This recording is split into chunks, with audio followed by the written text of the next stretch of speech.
शादी की सुहाग सेज पर बैठी एक स्त्री का पति जब भोजन का थाल लेकर अंदर आया तो पूरा कमरा उस स्वादिष्ट भोजन की खुशबू से भर गया। रोमांचित उस स्त्री ने अपने पति से निवेदन किया कि माँ जी को भी यहीं बुला लेते तो हम तीनों साथ बैठकर भोजन करते। पति ने कहा, छोड़ो उन्हें, वो खाकर सो गई होंगी। आओ हम साथ में भोजन करते हैं, प्यार से। उस स्त्री ने पुनः अपने पति से कहा कि नहीं, मैंने उन्हें खाते हुए नहीं देखा है। तो पति ने जवाब दिया कि क्यों तुम जिद कर रही हो, शादी के कार्यों से थक गई होंगी, इसलिए सो गई होंगी। नींद टूटेगी तो खुद भोजन कर लेंगी। तुम आओ, हम प्यार से खाना खाते हैं। उस स्त्री ने तुरंत तलाक लेने का फैसला कर लिया और तलाक लेकर उसने दूसरी शादी कर ली। और इधर उसके पहले पति ने भी दूसरी शादी कर ली। दोनों अलग अलग सुखी घर गृहस्थी बसाकर खुशी खुशी रहने लगे। इधर उस स्त्री के 2 बच्चे हुए जो बहुत ही सुशील और आज्ञाकारी थे। जब वह स्त्री 60 वर्ष की हुई तो वह बेटों को बोली, मैं चारों धाम की यात्रा करना चाहती हूँ ताकि तुम्हारे सुखमय जीवन के लिए प्रार्थना कर सकूं।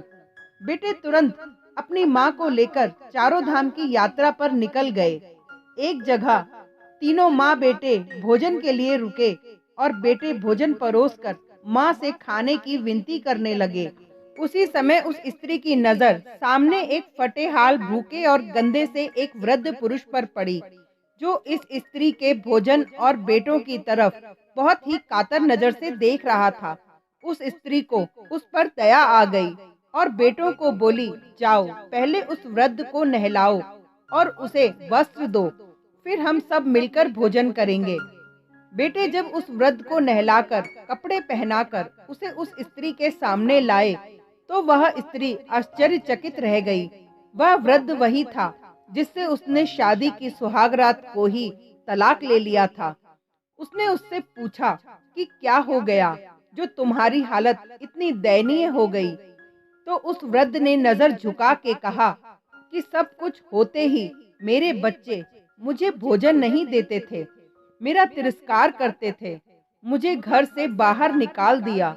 उस स्त्री ने उस वृद्ध से कहा कि इस बात का अंदाजा तो मुझे तुम्हारे साथ सुहागरात को ही लग गया था, जब तुमने पहले अपनी बूढ़ी माँ को भोजन कराने के बजाय उस स्वादिष्ट भोजन की थाल लेकर मेरे कमरे में आ गए और मेरे बार बार कहने के बावजूद भी आपने अपनी माँ का तिरस्कार किया। उसी का फल आज आप भोग रहे हैं। जैसा व्यवहार हम अपने बुजुर्गों के साथ करेंगे, उसी को देखकर हमारे बच्चों में भी यह गुण आता है कि शायद यही परंपरा होती है। सदैव माँ बाप की सेवा ही हमारा दायित्व बनता है।